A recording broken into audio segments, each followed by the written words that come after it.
pushing your life to be the life that you want and not accepting, oh, it's just the way it is, or, oh, this is what life has thrown at me, that you really get to write your path and write your journey, and that you need to lean into that. And every choice that you make should be toward loving the life that you have. And so just reminding yourself that you're in control of that.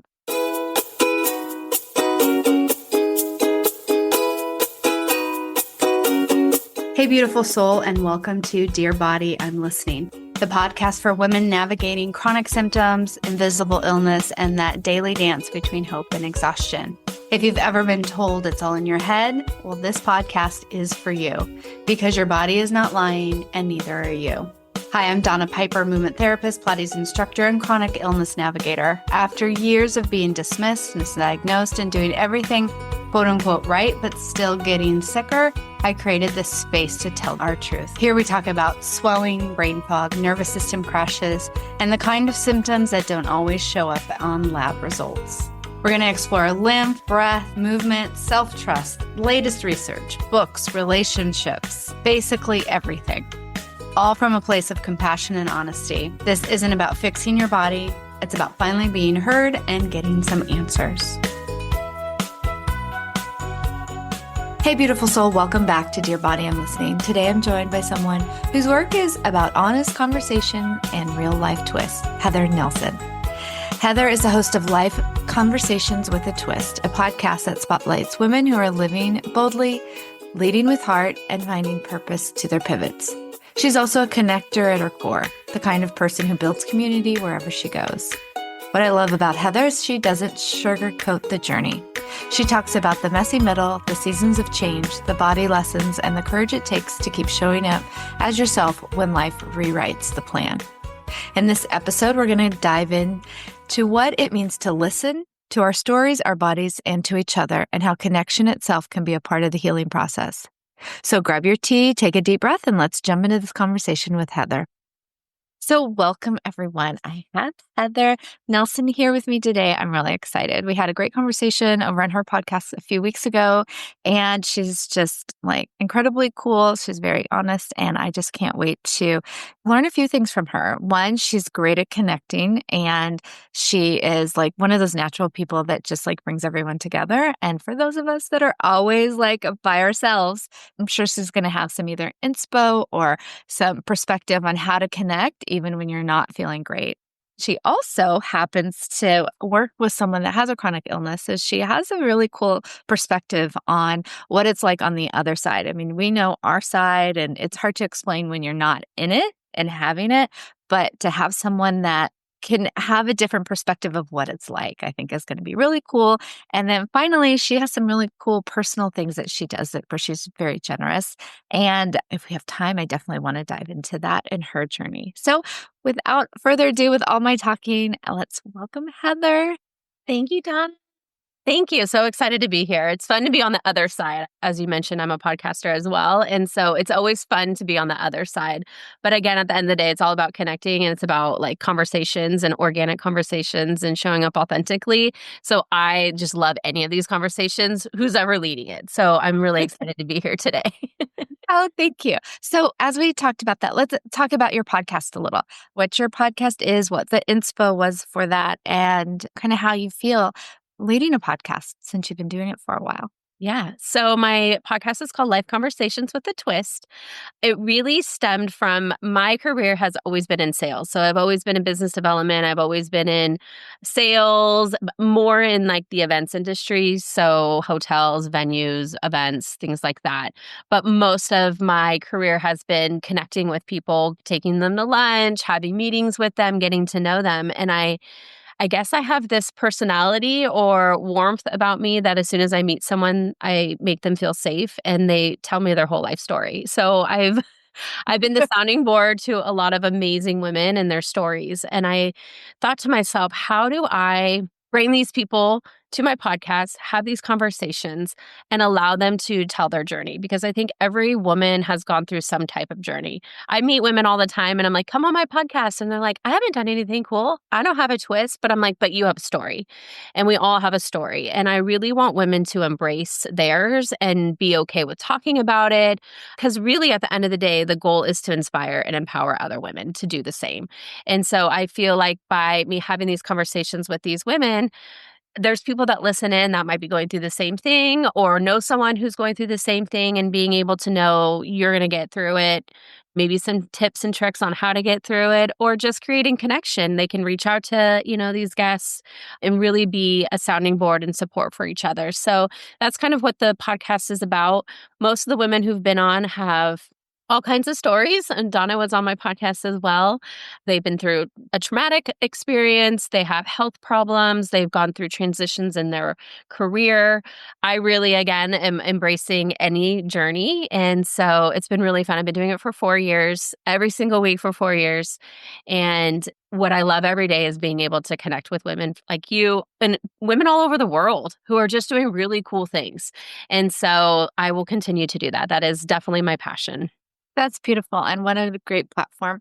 And that you're embracing like everyone, because we do have, and like, all life stories, there's always a twist, right? Yep. Whether we think it's kind of vanilla or not, it's like there's always something that happens to us that like is life. It's not that straight path, right? So I Yep. love that you're bringing everyone together, and every week for 4 weeks.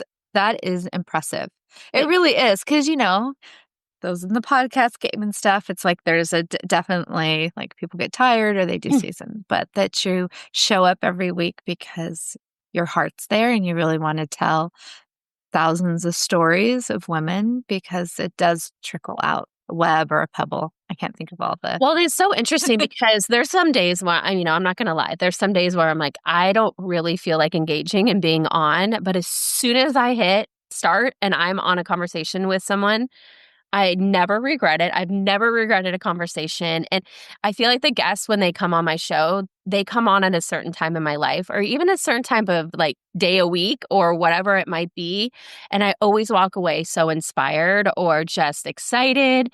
So again, like I also do it for my own personal feelings and support and inspiration, because there's never been an episode where I was like, that was awful. I wish I never did that. You know what I mean? Like I'm always just so excited to do it. So That's beautiful, because it is like, in that the kind of connection is really what it's all about, right? Because we want to engage with another human to feel good. And it doesn't, some of these stories sound like mine. I don't remember if I talked all about my trauma and stuff, but like it doesn't have to be like some probably stories probably are like, oh my gosh, that's so beautiful and wonderful. And there's like rainbows and stuff. It might be some really hard topics that they're divulging and the vulnerability, but that still means like there's the beauty in that connection of it that is inspiring. So thank you for giving me a platform and other women just to have a chance to speak, because I think that is listening and hearing and having space to feel good to tell their stories. Like you said, you were really warm, and you are.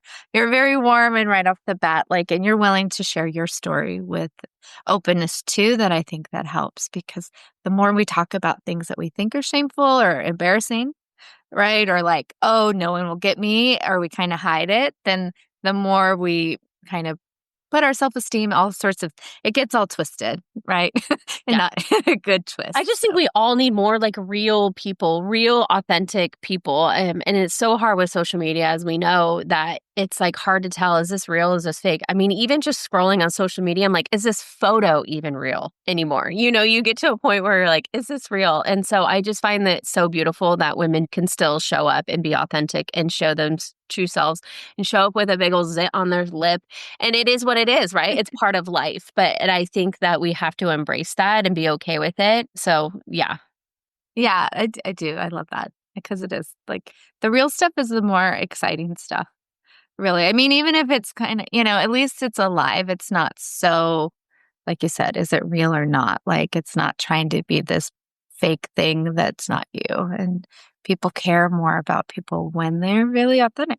And I And also think like we all sit in like a bubble and we're all kind of in our own lives. And again, another part of this podcast is like meeting women like you who have a story or have something that they're going on that I don't have any idea about. Like I have no education around it. I have no experience on it, but it gives me a different perspective when I hear what other women are going through. I'm like, okay, yeah, so I have a bad day, right? I stubbed my toe and my kid screamed at me. But there's people out there that are really going through some really hard things. And I think by opening up these conversations and these stories, it's like, oh, okay, maybe my life isn't so hard. And just having a little more appreciation for what other people are going through. You get a crabby person at the grocery store. Well, you don't know what's on the other side of that crabbiness. They could have just lost their husband or they could have a terminal illness or just got diagnosed with cancer or whatever it might be. And I think we just need to be a little bit more okay with knowing that people are having bad days and embracing their journey and what's going on. I love that because we don't know, right? There's so many things going on in your life, in my life, that we just have no idea what that moment is. And I think connecting as real people again and seeing that it's not just, I love that you said we're all in our bubbles because we really are.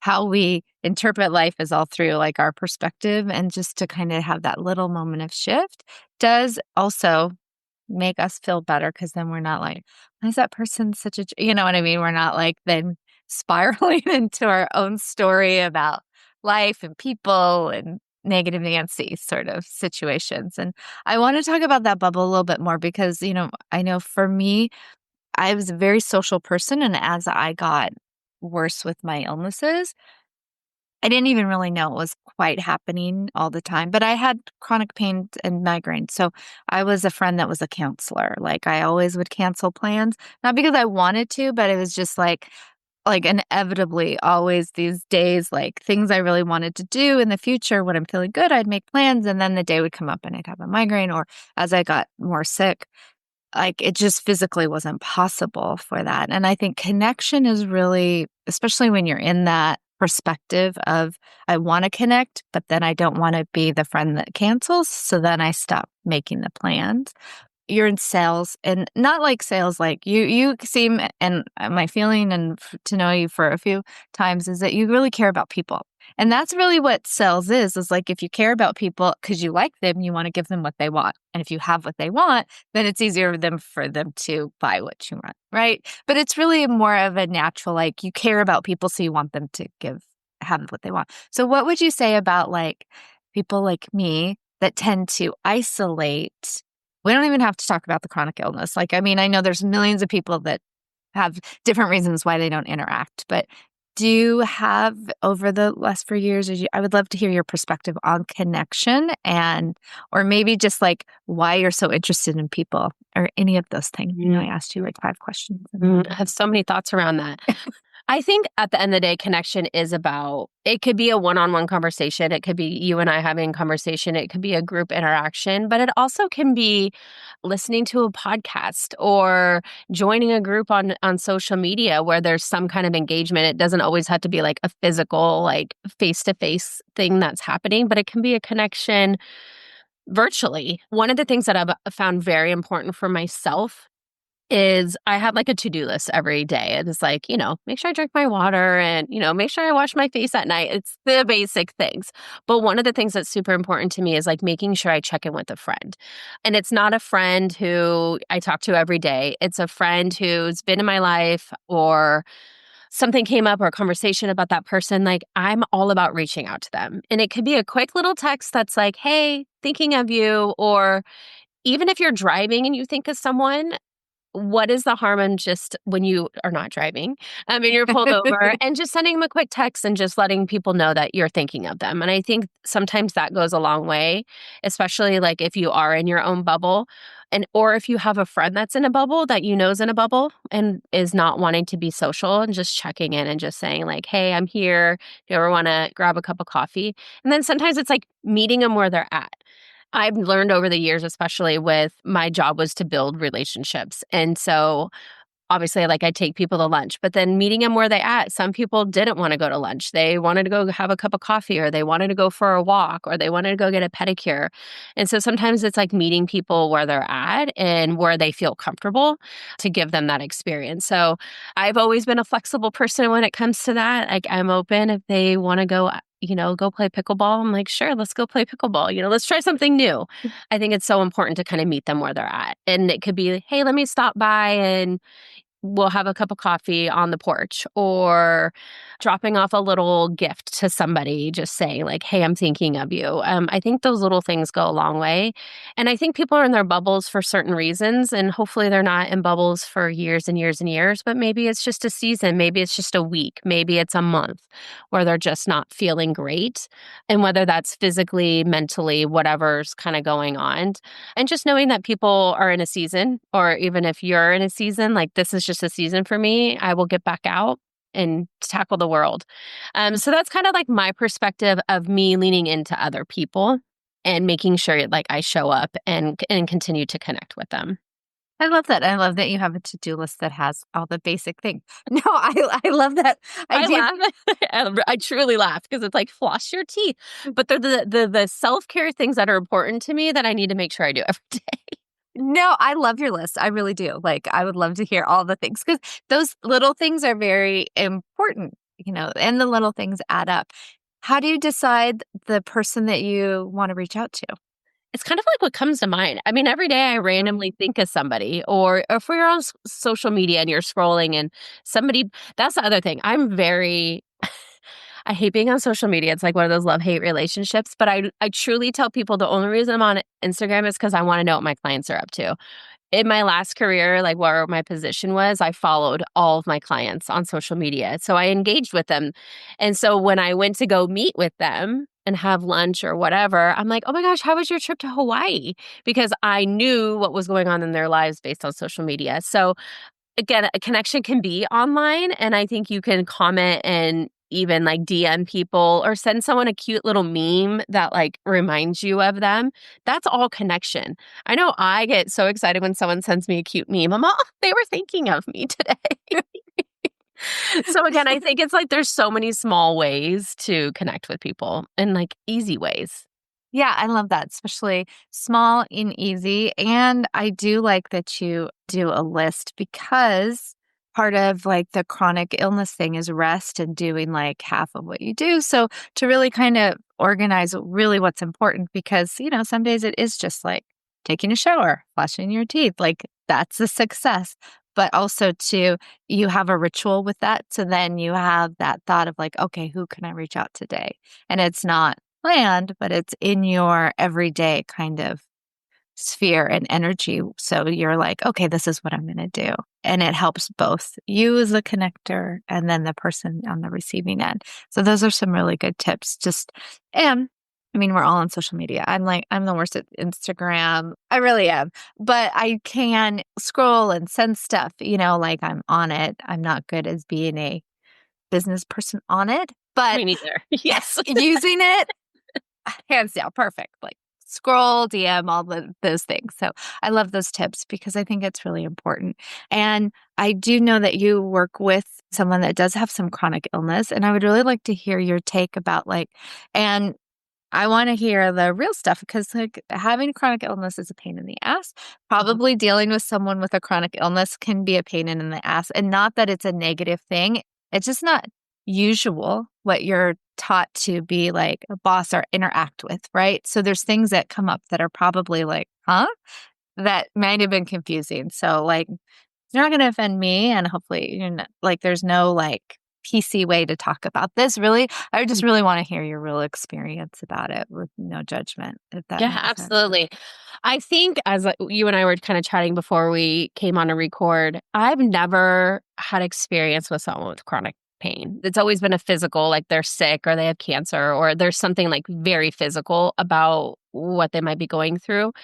I had a good friend, her and I, we actually worked together for a few years. We've always really stayed connected. She is one of those ones that like kind of popped in and out of my life, here and there. And I would say it was probably the last like 4 or 5 years. her and I got reconnected. And that's when she was telling me about all these like chronic illnesses that she has. I can never say this one, fibromyalgia, Fibromyalgia. yes.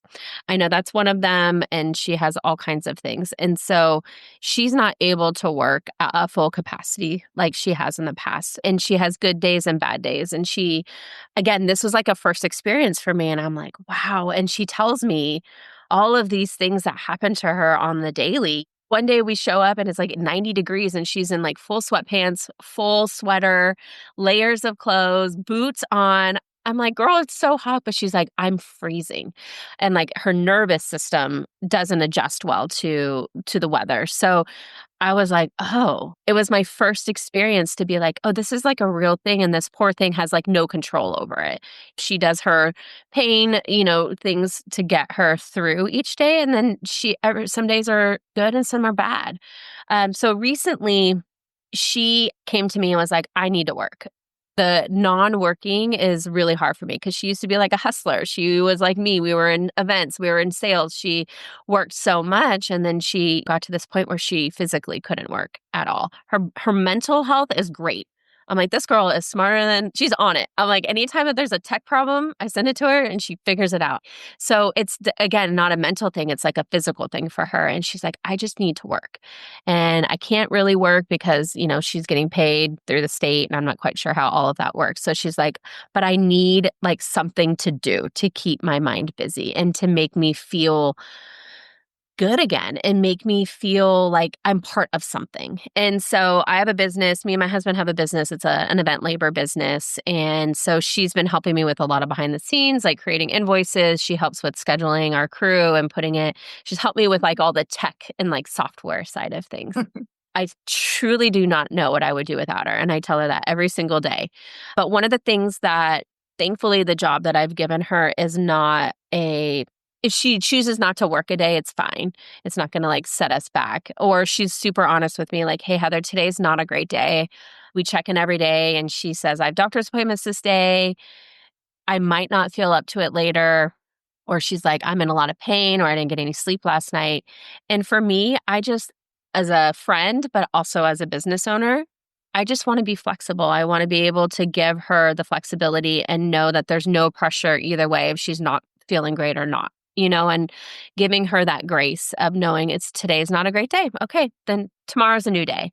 And she is so thankful for me being that way with her because it doesn't give her anxiety of not wanting to work, but it also gives her a purpose. And she's like, I don't know what I would have do without you because now I feel like I get excited and I'm so excited about your growth as a person and then as a business. And she's just so excited to be along for the ride. So I'm truly, truly blessed to have her right now in my life. And she's, again, has been a friend, but now supports us in our business. But that's been kind of my experience with her and learning along the way and adjusting to her needs. But I don't know what I'd do without her. And I know she'll probably listen to this podcast and cry. I know it is very touching. I'm like, oh, that, because I think some of the keys that she was really open with you about how she is or what's going on with her.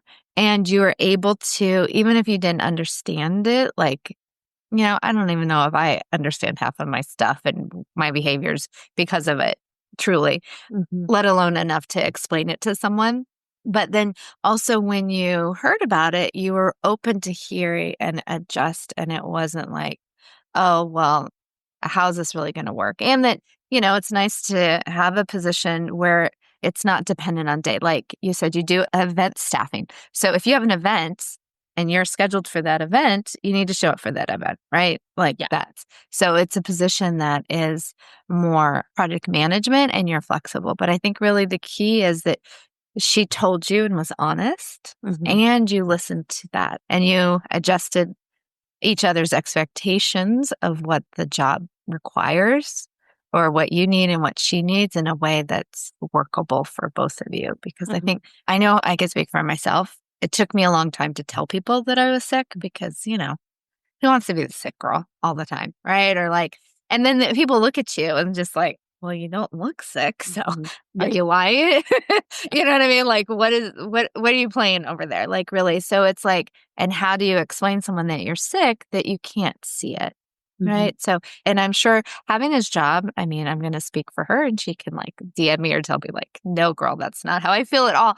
But having a purpose, like, really is when you're used to doing things and then you're unable to, there is this shift of like, ugh, yeah, I could rest all day, but this isn't fun. Well, my belief is that we're on this plane in a relationship way. We're here to connect with people. Like, you can believe what you want, but we're here to kind of learn how to connect with people and how to improve and go on through our relationships. So being sick and having people that actually hear you is huge. I mean, thank you, because that's a lot of the issues in this invisible illness because Mhm. it is invisible. And then your doctors don't really believe you, and that's kind of a whole separate thing. But you transfer that onto other things of like, or if you feel bad, like, oh my God, I can't work today.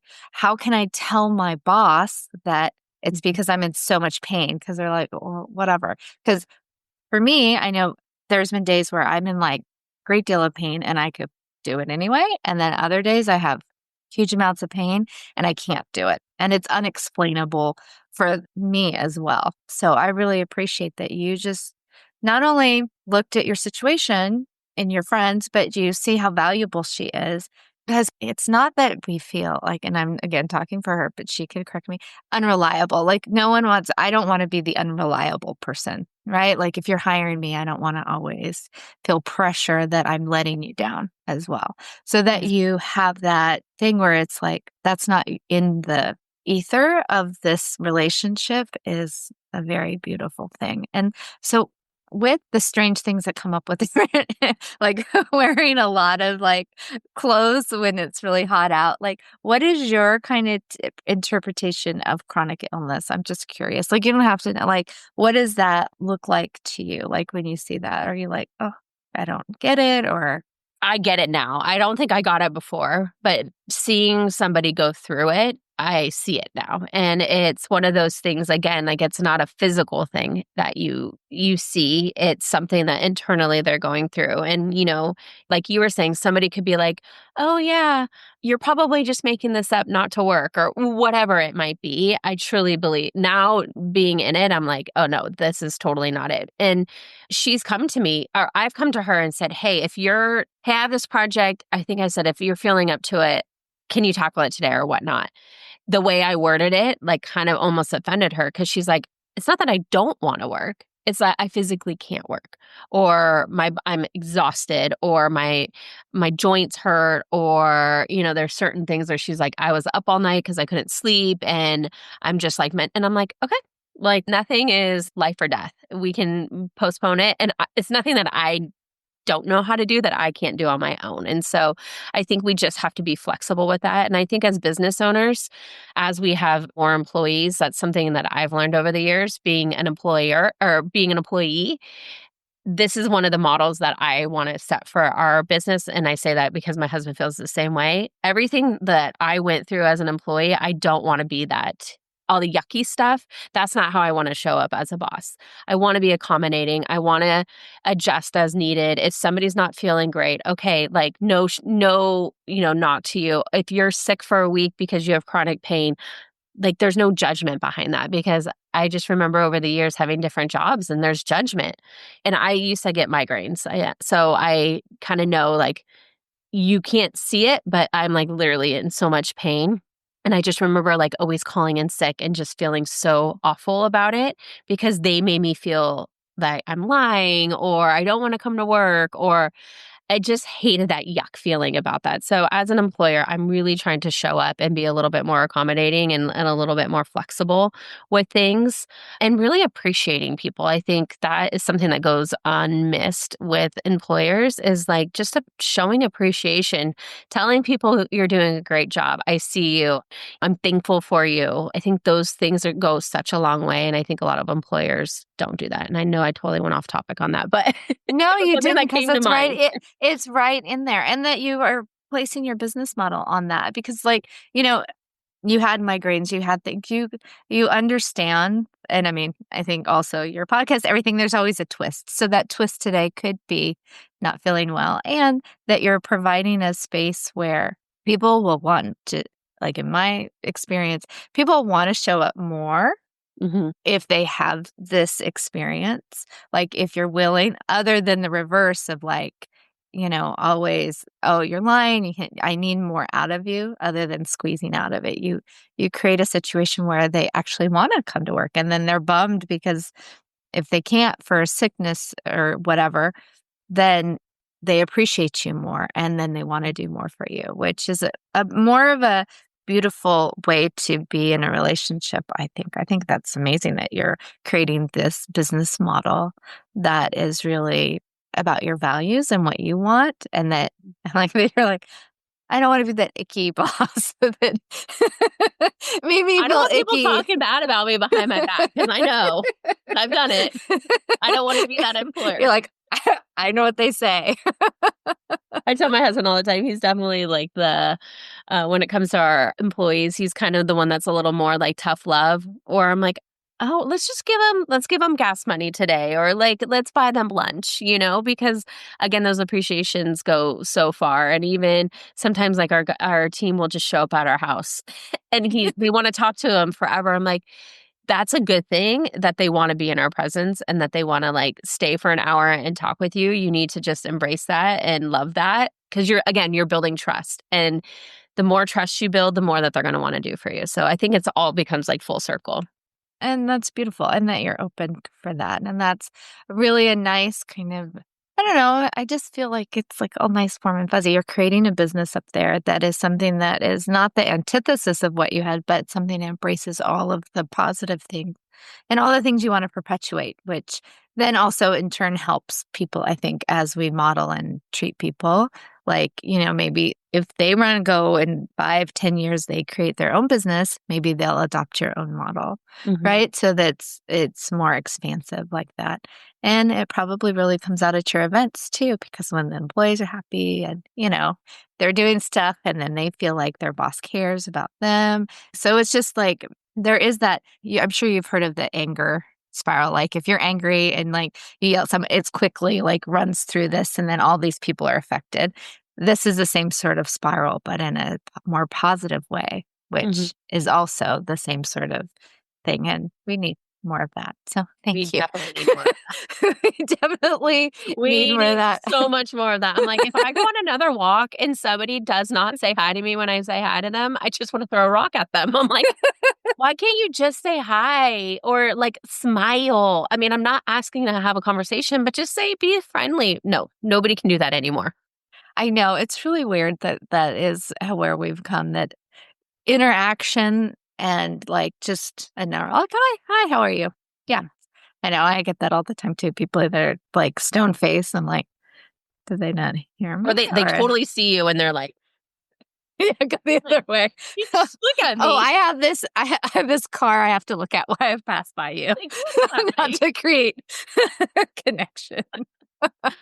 I mean, I think that's why my consulting business is called the Connection Hive, because I'm so like the word connection is so powerful to me in so many ways. I mean, it's like your everyday interactions. It's how you show up in life. It's how you connect with people, how you show empathy, how you build trust to build your business. All of that is so important to me. So when I was like trying to figure out what the name of my company is, I was like, it has to have the word connection in it, because that is my power word for sure. Oh, I love that. And how do you, like on the days where you don't feel like connecting? Um, because, I mean, you're human and, if you have to show up for your clients or like do whatever, what is it like your little process that you do that gets you in there? I know we talked before that just showing up and like talking to them, you feel better, but is there anything that you kind of center yourself with before you make connections, or since that is like such kind of woven into your fabric of who you are, is there any little, like, I know you have your list. Is there like a get into the connection mode sort of? There doesn't have to be, but I just was There's curious. definitely some days, like I said, I don't want to do the things. I don't want to be on. I don't want to be interactive. But it's always those moments, those events, those meetings, those podcast interviews when I had that little bit of a doubt were the most impactful. I mean, I can't even tell you how many like networking events I've gone to, and I'm like, oh my God, it's been a long day, I've been in meetings all day. I don't want to drive an hour to go to this event. I'm stuck in traffic. I always make the best connections, whether that's like a personal or a professional. So I always just have to remind myself, yes, you don't want to do it. Just get ready, get in the car, take a deep breath, and just go in there and show up the best that you can. And it's never, ever, ever failed me. But there are days where I'm just not feeling it. I will cancel things. Like I'm just like, you know what, today I need a lazy day. And I go, go, go from the minute I wake up until probably around after dinner. And then after dinner, I'm like, I'm on the couch. I just want to scroll on Instagram for like 20 minutes. I just want to chill. And I definitely do that. And I think my kids go, Mom, like, let's go out. Like, let's go do something. This is boring. And I'm like, I just need a minute to unwind. And so I think giving yourself grace when it's really not a moment that you can really show up, that it's okay to take a break. And I've still constantly learned that. I'm like, I know I could be doing something. I could spend the next 3 hours working on my business or researching other podcast guests or whatever it is. I'm like, just chill, Heather. It's okay. It's okay to not do something, you manifesting generator. Just chill. And so I've been trying to do more of that. And one of my focus this year is just being more present with my family because I was constantly in my head of different business ideas. What do I need to do? I was always like thinking of the next things. And so I've been really trying to shut off work and just be present and not be on my phone and really just be there. And so that's been something that I've been trying to focus on this year. It's not going, Oh, I love but I that. try. Yeah, because you Yeah. really do have to kind of stop yourself, right? And say, like, hey, like, I need to do this or be present or breathe. And I like that you bring in the breath and then also the manifesting generator. I I love just saw the human podcast the design. other day. She's like, "You're a manifesting generator, aren't you?" And I was like, "How did you know?" Because my bio is like 20 pages long. Yes, I am. I love that too. So I'd love to dive in a little personal now. I know you do. So through this whole interview, I'm sure everyone out there listening is feel how warm you are and how flexible you are and how giving you are. I'm in awe of the one other thing that you give with your not just your time, but your body and your energy. Can you talk a little bit about your surrogacy, how you got into it, what it means to you, and like Mhm. kind of your why? Yeah, absolutely. So this idea circulated about when my son was 2 and he is 11 now. So this was like 9 years ago. I had this idea. I worked with a coworker and she was a surrogate and I was like so intrigued. I was like, I need to know everything. I just remember her coming in my office and I just had like 5,000 questions for her. And I was like, I want to do this. And so, of course, I like went home and researched it and did all the things. And at the time, I was married to my ex-husband, and I had already had 2 kids. My daughter was 5, and my son was 2. And I went to my ex-husband. I was like, "Hey, I want to be a surrogate." And he was like, "Absolutely not. Nope." He had no desire. He didn't want to learn about it. He was like not interested. And I was like, "Okay, fine." So I put it aside. Fast forward, I met my new husband and he had a daughter and then I had my 2. So we already had 3 kids and there was obviously conversations about us having one together. But I said, "I really want to be a surrogate." And he was like, "You what?" Like what he didn't even know what it was. He's Latino, he's Catholic. He's like, "I don't know what any of this is." So I made him watch the videos. I educated him as much as I could. And he's like, "If this is something that you truly want to do, then let's do it." So we began that process and I carried for a woman. She lives in Florida. She's a single mom now, but she was not able to, she didn't have eggs. Like she wasn't producing eggs. She couldn't carry a baby. And then obviously she was single. So she needed birth. So she had to do all the things. And so when I met her, I just knew that I knew the love that I found with my 2 children and I wanted to be able to give that to her or any family who really feels truly about having children and they physically can. And so I went through the process with her. That baby is now 5. So she was born in 2020. And I knew deep down inside I wanted to do it one more time. I just turned 43. So if I was in my 20s, I probably would have had more, to be honest. I wish I had this idea and this excitement about it when I was younger, but I didn't have kids till I was almost 30. So my husband said, "You can do it again, but I want a child with you." So we had my son, he's now 4. And so as soon as after I was done having babies with him, I was like, let's be a surrogate again. He's like, okay. So I have been matched with 2 men out of San Francisco. So I live in Sonoma County, California. They are about an hour south of me. They were mutual friends. The first journey I went through an agency. So I was, of course, your first journey you want to because you're learning contracts and the medicals and there's appointments that need to be made. And so they really help guide you through that process. But the second journey, I knew enough about it because I'd already been through it, and so had they. So we didn't go through an agency. We've just been working direct. We obviously have lawyers and we have our medical team that helps us out. And so back in May, I did my first transfer. Unfortunately, it didn't take. We went back in August, end of August. That didn't take as well. So we're working on our next date, which will probably be like November, December, and we'll start that process again. So I keep saying third time's a charm. And everybody asks me how I mentally am feeling about it. And honestly, at the end of the day, I truly believe things happen for a reason. And there's a reason those babies didn't take, whether there's a development issue or whatnot. So that's been my mindset through this, is that it's going to be when it's meant to be. And so I'm hoping this third time it happens. I hope so too. I hope that next time we connect, you're pregnant and doing the things. I think one of the things after doing it the first time and after giving birth and having the mom sitting right next to me and my husband on the other side of me and giving birth to this baby and seeing this baby go into the arms of this mom who was so over the moon and so excited to have this baby in her hand, that's when I knew that what surrogacy is all about is truly that and how special it is. And so that's why I was I wish I could do it many, many more times. But I really have become a big advocate for it. I want to educate people more.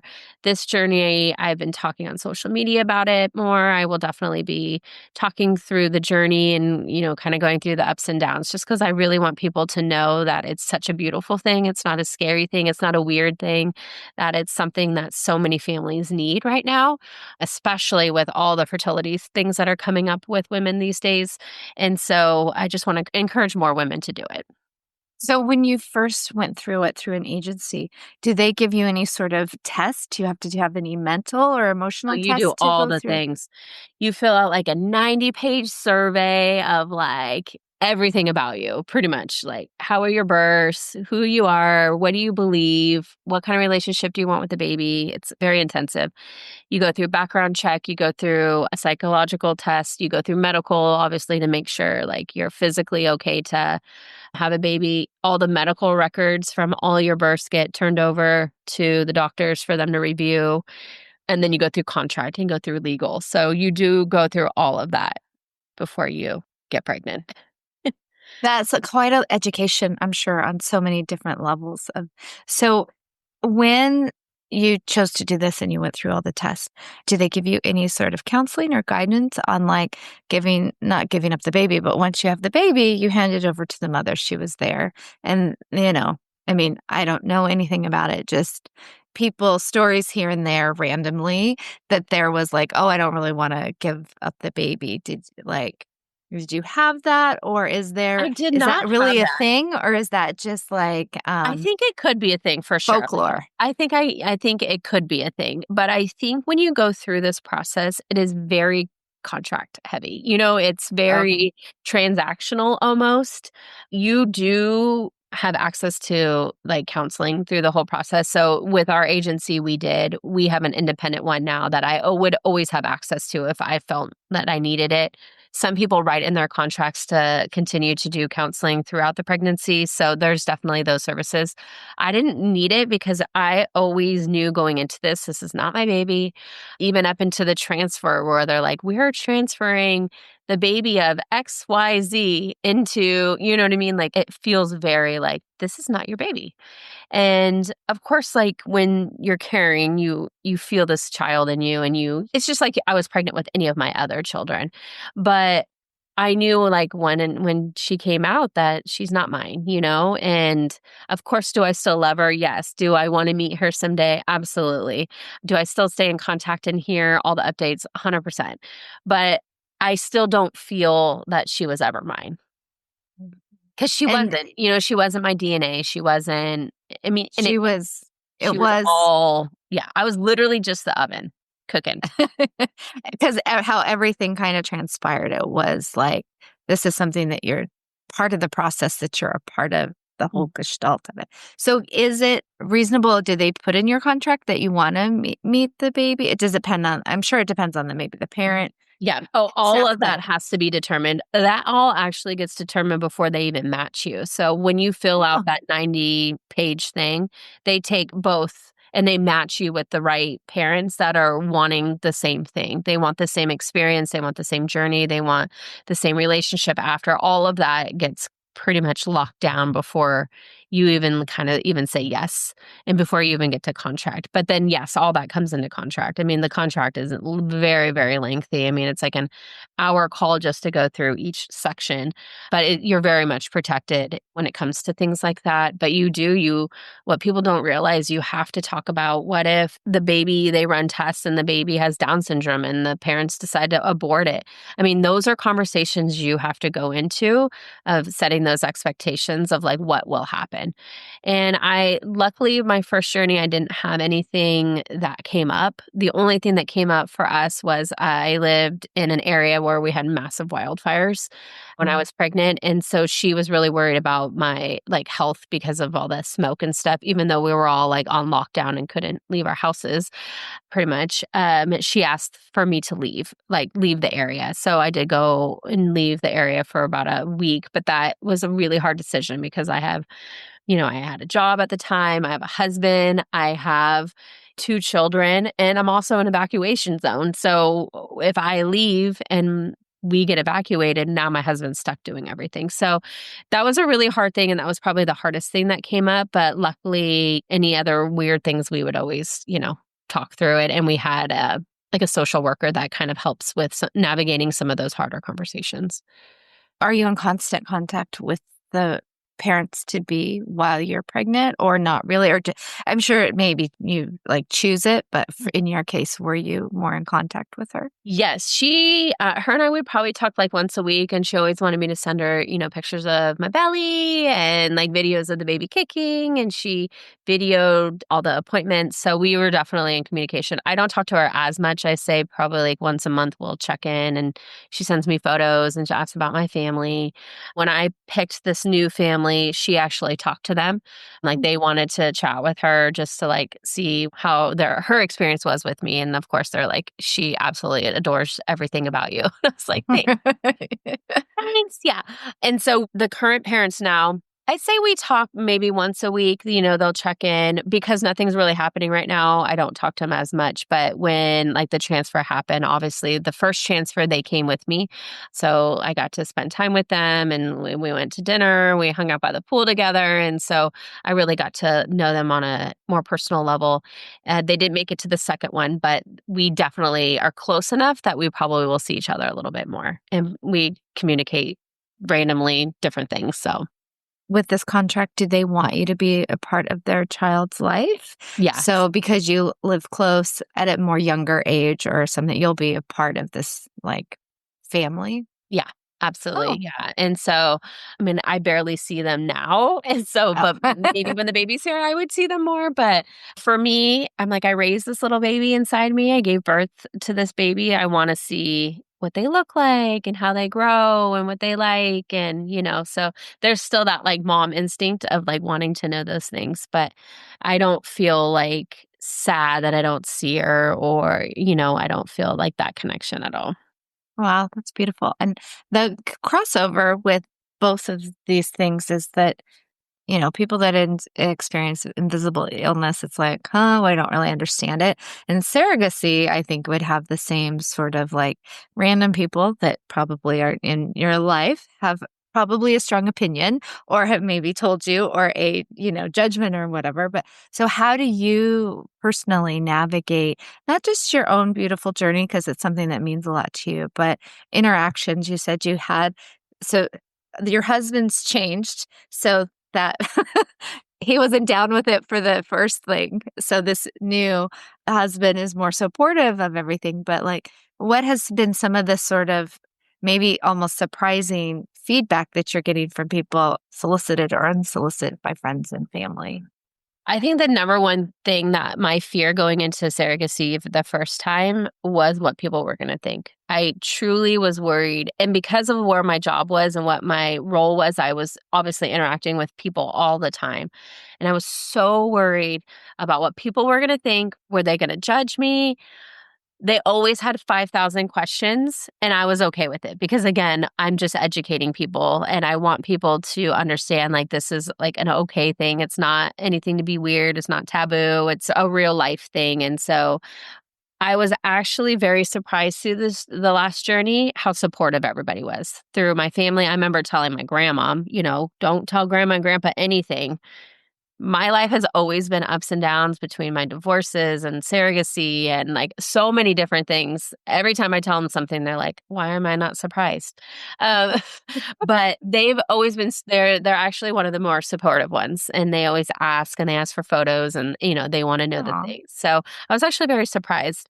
If people are not comfortable with it, they just don't say anything, and that's fine. I really never push it upon people. If people want to have the conversation about it, I will have it. If they don't, I leave it alone.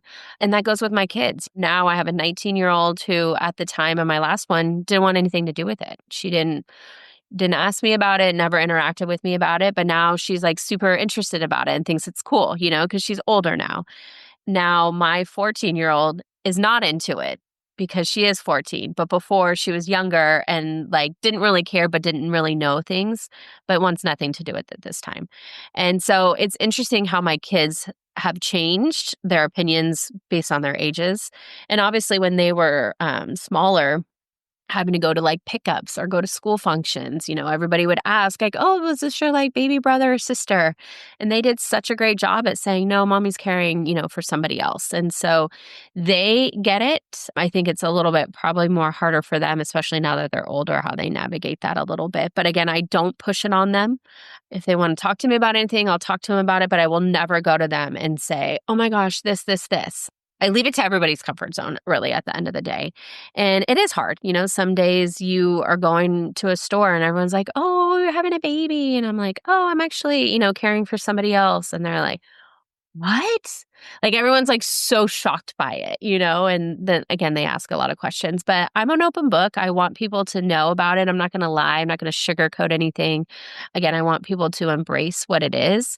And so I just been kind of like an open book about it.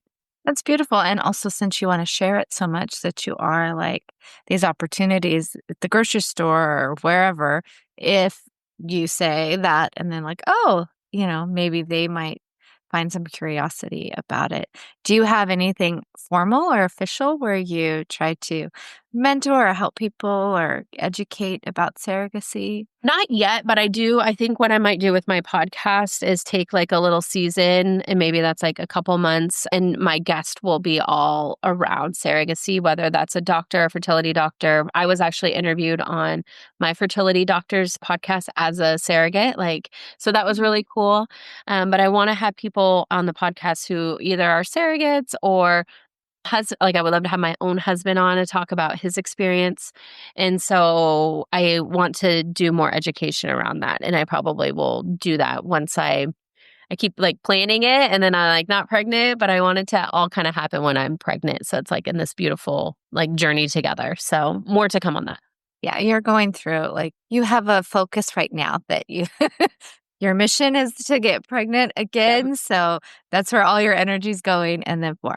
If you would like, I can link those podcasts about surrogacy Yeah. to the show notes so people that are interested, or maybe, if you're chronic illness or something, like you want to have a family, but you're unable to, this could be a really nice route for anyone out there. So I'm sure Heather would answer all your questions. So I'm going to say, I'm going to take it upon myself to DM her on Instagram. And where can they find you on Instagram? Where do you hang out? Do you have your podcast one, or what's the best channel for? The best channel is probably the heathernelson.life. That is like my personal Instagram/business/brand. So I continue to push content there. I'm definitely more active there. You can see my podcast. I also host women's retreats. You can see my kids, and all the craziness that happens is all there. I also have a website called theconnectionhive.co, and that is my consulting business. And you can find my podcasts and stuff on there as well. And my podcast you can find on any platform, which is called Life Conversations with a Twist. And definitely would love for anybody to follow along. I always tell people you want to go back because I've had so many amazing guests on, and like even the beginning stages of my podcast that there's like, you just have to like kind of dig, but there's some great ones. And I think I've had probably about 5 solo episodes just on around surrogacy and different topics around that. So if anyone is interested, there's like specific episodes just on that. Oh, that's beautiful. That's really interesting conversation to have and see how I'm sure the process, how long did it take you total the first time to fill out the paperwork until you It's a found? very long process. I didn't even mention that before I got matched with the girl, the one that I had the baby for, I was actually matched with another 2 gay guys. They lived in Sweden. And so I actually went through that process with them, which was about a year, even went to the transfer. The transfer didn't take, and they decided to cancel their journey. So that in itself was probably about a year and a half. With my last one, it was probably about a year to 2 between matching, medical, all the things. Thankfully, our first transfer was the only transfer, so that was like a quick thing. This one has been taking a very much longer. I think when we started the transfer back in May, we had already been through the process for a year. So we're going on like a year and a half. And I probably won't get pregnant, hopefully, until like the beginning of the year, which means I'll be with them a whole nother year. So it is a process, and you just have to like be patient. Some things take a little longer than others, and some happen really quickly, but you just have to be very, very patient. That's good to know. That's like if you want to be a surrogate or if you're looking to be matched, it's about a year before the Things thing start really happens. So it's like a couple years together. So And matching isn't an easy process. There's not enough surrogates. I mean, I hear that all the time. I listen to other podcasts. I've talked to different fertility doctors. There's not enough people who are stepping up to the plate to be surrogates. So these poor families who are just trying to find one have a really hard time. The other thing that people forget that surrogacy is not allowed in every single state in the United States. In fact, it's not even allowed in a lot of countries. So people from other countries are coming to the US to like find their surrogates. So you see a lot of international stuff. And then now with all the stuff with our government, like I'm sure it's even harder now. So there's even that process that people don't understand. So then your like surrogacy pool is so small. oh, wow. So Yeah. that you do get matched and you find someone and it is successful and you have like, you continue that journey. So, wow. Yeah. Well, so if anyone's out there listening that is interested in maybe, it sounds like the family need is Mhm. pretty, there's a lot of families that are in need, but not a lot of surrogates. So if you know of anyone that you think might be interested or just curious, I highly encourage you to contact Heather or listen to any of these podcasts because Yeah. it sounds like it's going to be the next. Or reach out to a fertility surrogacy agency. There's so many now, and I'm happy to, if anyone reached out, I can send you the group that I worked with. They were out of LA, and I absolutely loved them, and I loved my experience with them. But sometimes you can just get on a call and just ask the questions, and they're so great. Oh, okay. At that So stuff they're too. pretty. Yeah, but I'm an open Great. book too, so anybody can reach out. I've had very great, successful stories that has not always been the case. There are some really horrible surrogacy stories out there. And I listen to more podcasts and I hear about them. I'm like, oh my gosh, I'm so lucky. So it's not always rainbows and sunshines. There's definitely some things that can happen, but I really truly believe that going through an agency is the best way to go, especially for your first one.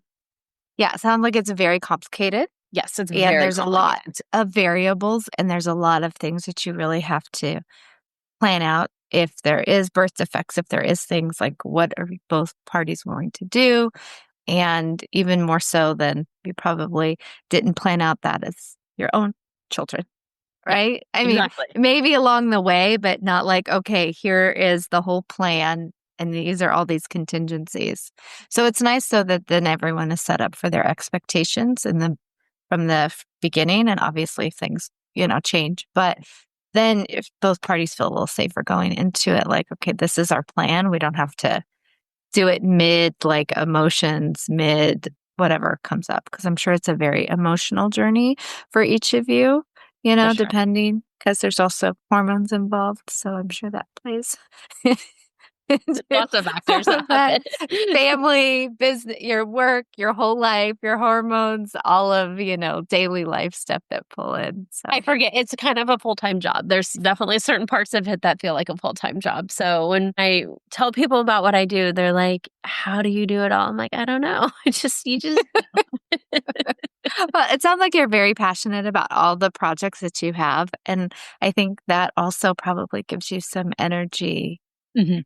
behind to sustain the whole thing. Cause it's definitely, it sounds like there's a sustaining energy that needs to happen through all of the things that could or could not happen, especially now in the process of getting the transfer and not, and like, sure, you seem like you're very solid and happy and I think mentally so. clear with all that.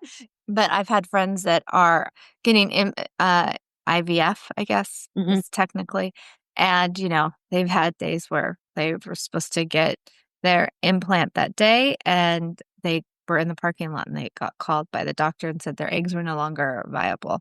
So it's definitely a roller coaster with things depending on, you have the human body that needs to do its thing, which can't force it to do anything, right? Yeah, I mean, and that's the part that's being patient. You just have to be patient. You get the transfer done, and then you just have to patiently wait till you're pregnant, or patiently wait until you get that blood work, and then you go get the blood work, and then you have to wait like 24 hours to get the results, and it's like on pins and needles. Yo-yo of emotions. So I think that's the hardest part, right? For me, that's been the unknown and then finding out something like not great. And so I'm glad that we're just like in a chill zone right now and then ramp up again in like a month for that process again. Well, I hope it turns out how it's supposed to turn out and getting pregnant and doing all the things for this family that seems like you are really wanting your heart to just have them have a family and they're really wanting this, which is a beautiful thing. Thank you. So I love our conversation. I thought it was so fun and we covered a lot of different things, but in the end, it's all about connection. Like really what like sings true is, and a good reminder to me from you, Heather, is that connect with a kind of open-ended sort of presence of like, Mhm. let's see where it goes. Let's be flexible because you never know on Mhm. both ends. And that actually makes your connection with people and yourself and the world around you an easier flow. You're more in flow other than trying to kind of force things. Mhm. And patience. You have beautiful patience of just like, okay, this is what I want. And I need to sustain some energy around patience. And always like beautifully just reaching out to someone that you feel drawn to, a little meme, a little hello, a smiley face, something kind of helps bridge your own emotions to help people and then will help the other person because, connecting from us to them, it's like this two-way street. And it was like a very beautiful conversation, especially how your perception of working with someone that has an invisible illness, a chronic illness, and again, that listening, figuring out something together, and also through this is like the more vulnerable and the honest you are, like you don't want to hide that you're a surrogate. You don't want to hide your feelings about how things are, about your working relationships. The more you talk about things and just put it all out there, even if it's scary or you feel weird about it or you don't want to be judged, then it opens up more true conversations so you can have relationships that are more, well, they're rooted in trust and you're not thinking that the other person needs to do this or there's no weird expectations or there's no expectations behind the scene, which actually makes these environments that you're creating really amazingly beautiful. So I really appreciate your time and all of your wisdom. Thank you. And do you have any final thoughts, or is there anything that you wish that you would have known sooner along your journey, or if someone would have told you years ago that would have helped you in any aspect? It could be like a pearl of wisdom. It could be anything I you think want to for leave. me, one of the things we didn't go deep into is just really pushing your life to be the life that you want and not accepting, oh, it's just the way it is, or, oh, this is what life has thrown at me, that you really get to write your path and write your journey, and that you need to lean into that. And every choice that you make should be toward loving the life that you have. And so I didn't do that for a lot of my journey until probably 10 years ago. And then that is when it was like, oh yeah, I am in control of my life and how it plays out. And so just reminding yourself that you're in control of that. Oh, I love that. That's like the perfect thing to end on. And I'll leave all of Heather's links below in the show notes. Reach out, and also link the podcast that she and where she talks about her experience for fertility or the surrogacy with her fertility doctor. And I just really appreciate your time, and thank you so much for having this conversation with me today. Yeah. And everyone out there listening, if you have any comments, let us know, and I'll see you next week. Bye. If this episode made you feel even more seen, brought you clarity, or reminded you that you're not alone, please take a moment to rate, review, and send it to someone who needs that same reminder. You can find more tools, blog posts, and support over at donnapiper.com. And hey, don't forget to subscribe so you never miss an episode. Got a question for me? Every month I do a listener coaching episode, and I'd love to hear from you. Send your questions, stories, or flare-up confessions to donna@donnapiper.com. And you just might hear your answer on the show. Until next time, dear body, I'm listening, and I am so glad that you are here.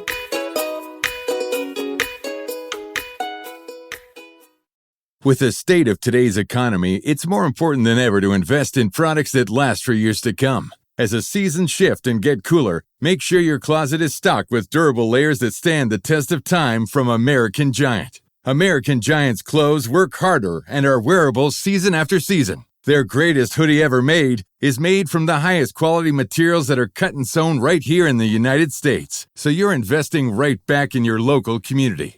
Choosing American Giant means taking a stand for American manufacturing and hardworking Americans, something other mega corporations don't care about. From fleece to knit, all in a range of colors for versatile daily wear, American Giant delivers everyday pieces designed for everyday life. Feel the difference of quality, made-to-last clothes from American Giant. Get 20% off your first order with code STAPLE20 at american-giant.com. That's 20% off your first order at american-giant.com with code STAPLE20.